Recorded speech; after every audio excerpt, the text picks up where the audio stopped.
name is Juliet Lozano, and today I'll be discussing how to manage your time more effectively and efficiently. Have you ever found yourself overwhelmed, missing deadlines, or wishing there were more hours in a day? Because I know I have. One way to eliminate most of these problems is by learning time management skills. In doing so, you are inclined to be more productive and by using your time wisely. Not only career-wise, but in your personal life as well. Because personally, I have been struggling with being able to manage my time these past couple of months, especially since I've been trying to balance 3 jobs while still managing to barely turn in my homework on time. However, it wasn't until I noticed that I was constantly overworking myself and hardly had any personal time that I realized I needed to do something about it. Over these past few months, I've learned that knowing how to prioritize your time, keeping a time log, and getting the appropriate amount of sleep are all major fundamentals in understanding how to manage your time.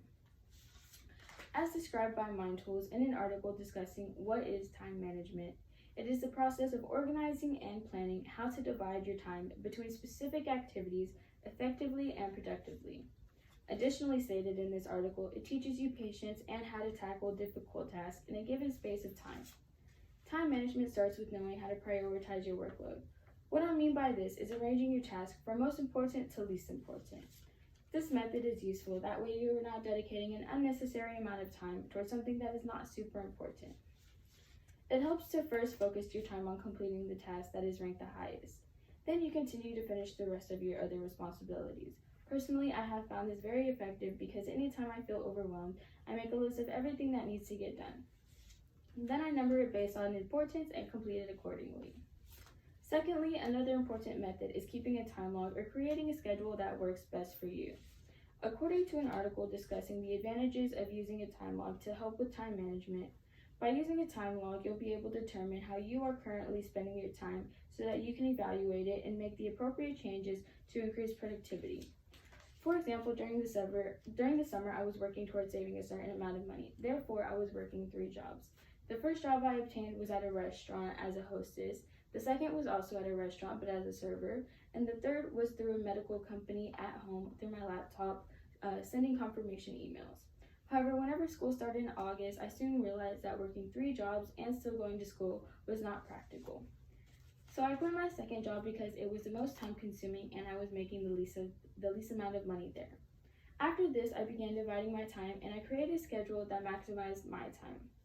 So from 8 to 12, I dedicated that time to the medical company as well as doing other schoolwork since it was not time demanding and I was still able to multitask.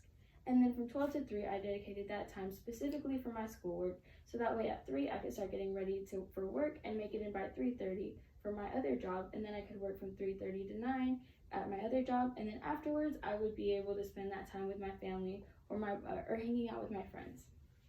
And this schedule worked for me, and that is what I found has helped me these past couple of weeks.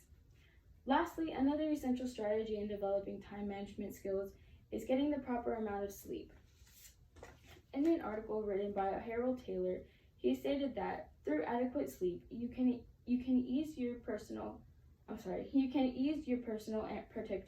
productivity and effectiveness by at least 20%, reduce anxiety and stress, and increase your health and well-being in the process. Several months ago, I would have suggested the opposite. Spend less time sleeping, that way you have more time to get things done. However, from personal experience, I would not recommend doing so. I constantly caught myself accidentally staying up late, falling asleep next to my schoolwork, and hardly getting anything done, only to wake up the next morning even more stressed with more homework than I had the night before. Consequently, my work performance reflected my bad sleeping habits. Then I decided it was time to put myself on a sleep schedule and to go to sleep at a normal hour. Ever since, I was able to get more work done without being tired throughout the day. So to recap, today we discussed the significant role that understanding how to manage your time more effectively can have on someone. By exercising the 3 methods discussed, including prioritizing your time, using a time log, and allowing yourself to get more sleep, you are able to maximize the amount of work you are able to complete in a day. Not only will these strategies prove to be beneficial career-wise, but it can also improve aspects of your personal life. Hopefully you were able to take something from this speech because maybe there are enough hours in a day. Thank you.